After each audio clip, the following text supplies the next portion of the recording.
It's the Ron Burgundy podcast. Guess what? I got a podcast and you don't. Podtrac have published their stats for February 2019. February included that, the much-hyped Ron Burgundy podcast, which released its trail on February the 1st and launched on February the 8th. Yet iHeartRadio's figures were virtually flat at 5.2 million downloads a day.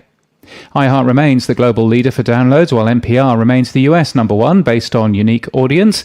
And as ever, we need to remind you that Podtrac only measures some US-based publishers, and their methodology is both proprietary and opaque.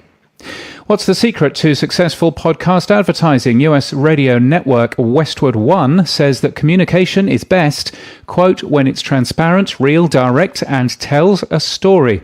Apply that to a podcast ad, the company says, and the audience will appreciate it. Listen calls itself the only podcast app built with multitasking and beauty in mind. The first version features unique gesture-based navigation for on-the-go listening, including a queuing system, and it's available for iOS. Meanwhile, the iOS app for Stitcher has also had an update. The Guardian's podcasts are the subject of coverage in Digiday, including an estimate of the total size of the UK podcasting ad market from veteran ad buyer Howard Bareham. The figure? £25 million. That's $33 million US. The Guardian's daily podcast has 8 people working on it, according to the article. Meanwhile, in The Guardian itself, they cover Have Podcasts Sold Out? A critical look at the launch of Luminary and similar services. The excellent article interviews many excellent people who all say excellent things, especially the second person to get a quote. That's me. Edison Research's Tom Webster writes about the significant new podcasting stat hiding in plain sight. It's a figure that's flat, and you'll find a link to that in our show notes and in our newsletter. Based on recent conversations, says Nick Quah in this week's Hot Pod, Luminary has attracted a level of bile I've never encountered before.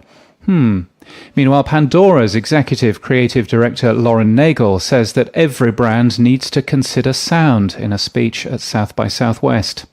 The IAB have published a list of direct brands to watch. Magellan have examined the list and concluded that 4 out of 10 of them have tried podcasting. The podcast ad research company says that personal care products are most likely to have added podcasting to their marketing mix. Companies like our new favourite electric toothbrush company, Quip, who joined us today as our newest supporter.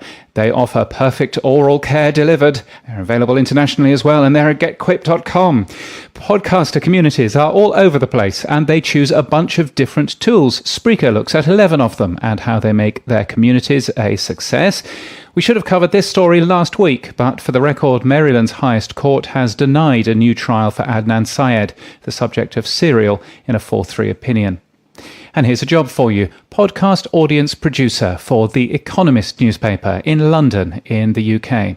There's plenty more, including Twitter's first podcast, Series 2 of a podcast about religion, a new true crime podcast with a retired cold case investigator, and a new 30-part podcast from the BBC, 30 Animals That Made Us Smarter.